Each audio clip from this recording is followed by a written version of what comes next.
Hello, my young readers, and welcome back to the channel. And if you're new, welcome.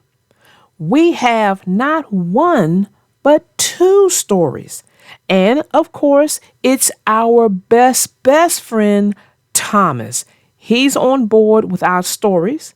And unfortunately, Triangel will not be here on this video. She will be back next week, so guys, be ready for her. So, get your snacks, get your drinks, pause the video, run to the bathroom, come on back, and then stay tuned.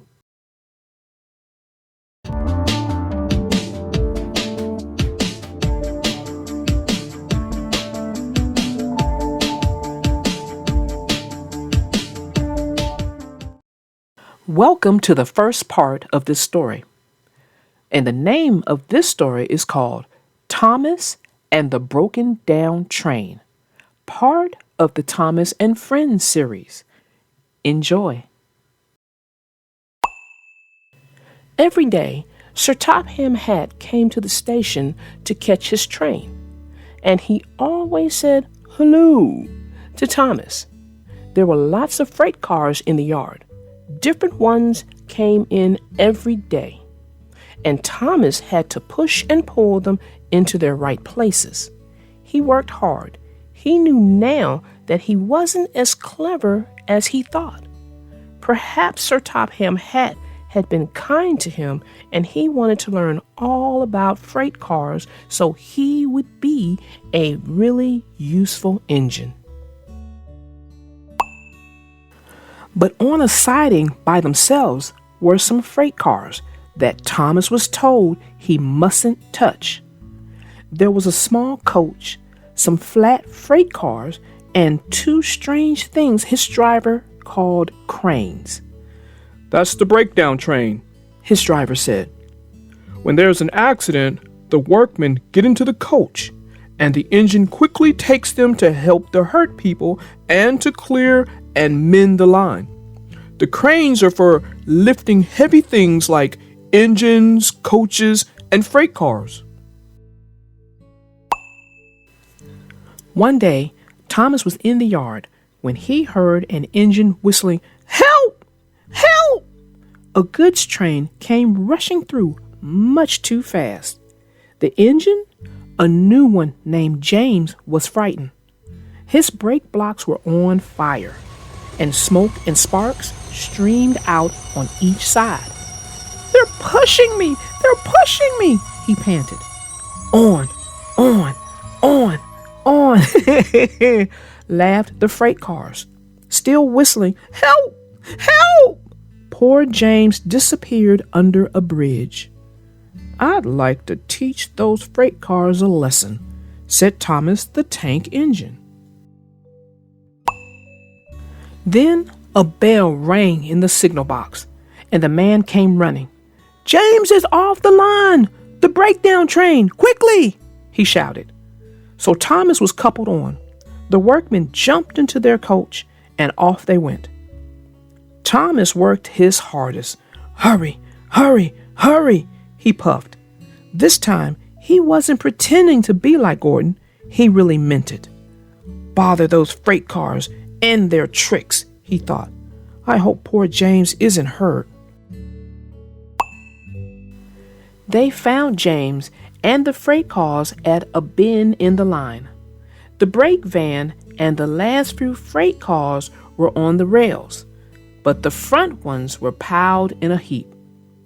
James was in a field with a cow looking at him, and his driver and firemen were feeling him all over to see if he was hurt. "Never mind, James," they said. "It wasn't your fault. It was those wooden brakes they gave you. We always said they were no good."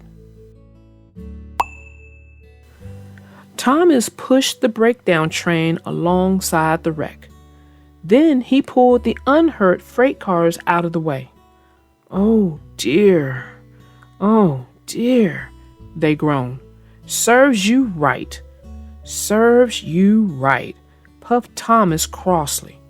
When the men put the other freight cars on the line, he pulled them away too. He was hard at work, puffing backward and forward all afternoon. "This'll teach you a lesson. This will teach you a lesson," he told the freight cars, and they answered, "Yes, it will. Yes, it will," in a sad, groany, creaky sort of voice. They left the broken freight cars and mended the line. Then, with 2 cranes, they put James back on the rails. He tried to move, but he couldn't. So Thomas helped him back to the shed. Sir Topham Hatt was waiting anxiously for them. "Well, Thomas," he said kindly, "I've heard all about it, and I'm very pleased with you. You're a really useful engine. James shall have some proper brakes and a new coat of paint. And you shall have a branch line all to yourself." "Oh, sir," said Thomas happily. Now, Thomas is as happy as he can be. He has a branch line all to himself, and he puffs proudly backward and forward with 2 coaches all day. He's never lonely because there is always an engine to talk to at the junction. Edward and Henry stop by quite often and tell him the news. Gordon is always in a hurry and does not stop, but he never forgets to say poop poop to little Thomas, and Thomas always whistles peep peep in return. Whoa, whoa, whoa! Don't go anywhere. You didn't think that was the end of the story, did you? The name of this part of the story is called Thomas and the Freight Cars, and this is also part of the Thomas and Friends series. Enjoy. Thomas used to grumble in the shed at night. "I'm tired of pushing coaches. I want to see the world."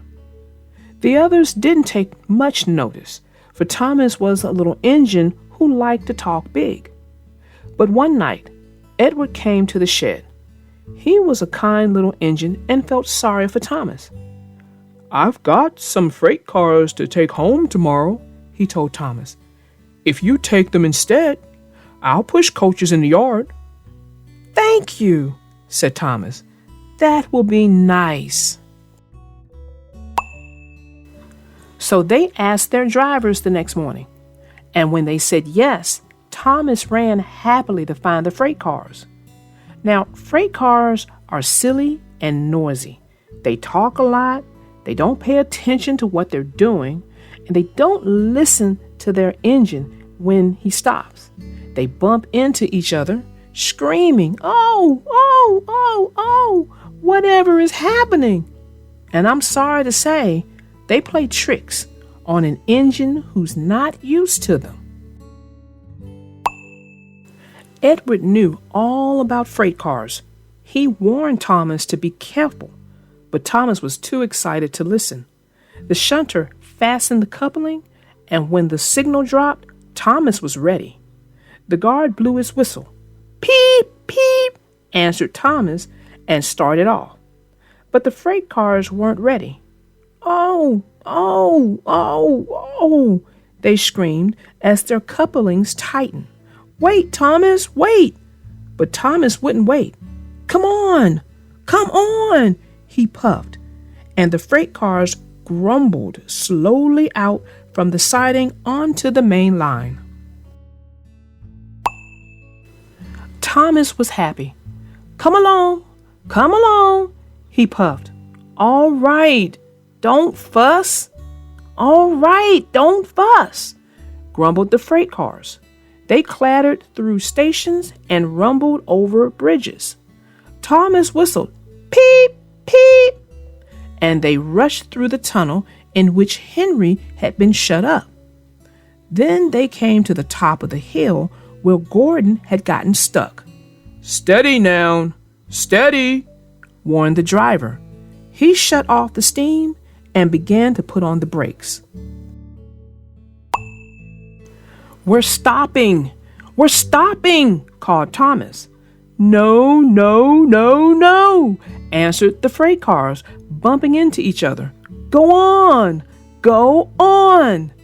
And before his driver could stop them, they had pushed Thomas down the hill, rattling and laughing behind him. Poor Thomas tried hard to stop them from making him go too fast. Stop pushing! Stop pushing! He hissed, but the freight cars would not stop. Go on! Go on! They giggled in their silly way. He was glad when they got to the bottom. Then, ahead of him, he saw the place where they had stopped. Oh dear, what shall I do? They rattled through the station. Luckily, the line was clear as they swerved into the goods yard. Oh, groaned Thomas as his brakes held fast, and he skidded along the rails. I must stop!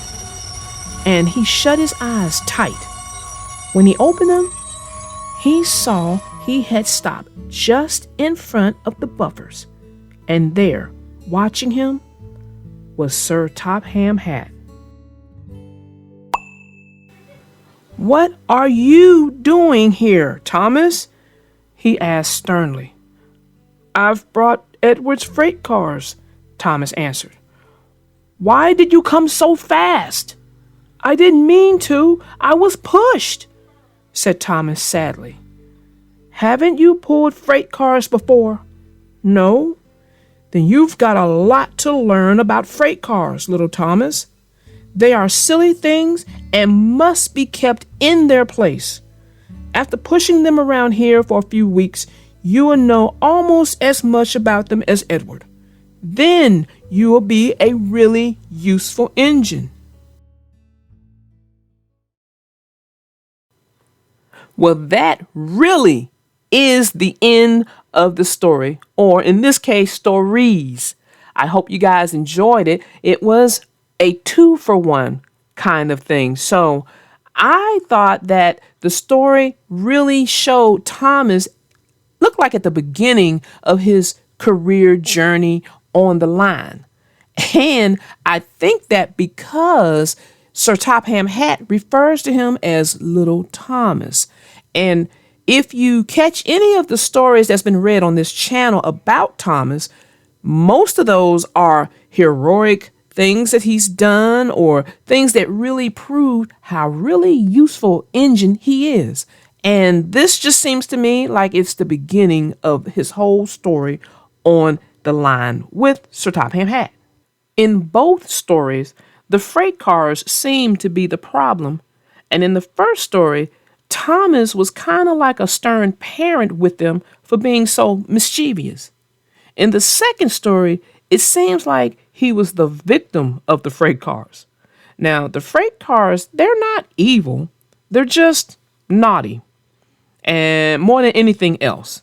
Now, remember, in the first story, they were kind of messing with James. And they got hurt when their plane caused tracks. And it almost seemed to me like the books were in the wrong order. And what I mean by that is the first book probably should have been the first one instead of the way it is where it's the second one. So that's just my opinion. You know, I kind of miss Tri-Angel. You guys miss her?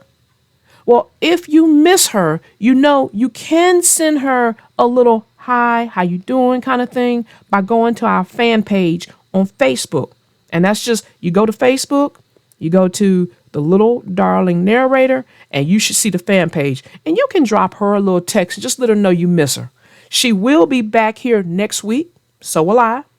And I can't wait. Well, until then, my young readers, I am your Little Darling Narrator, out.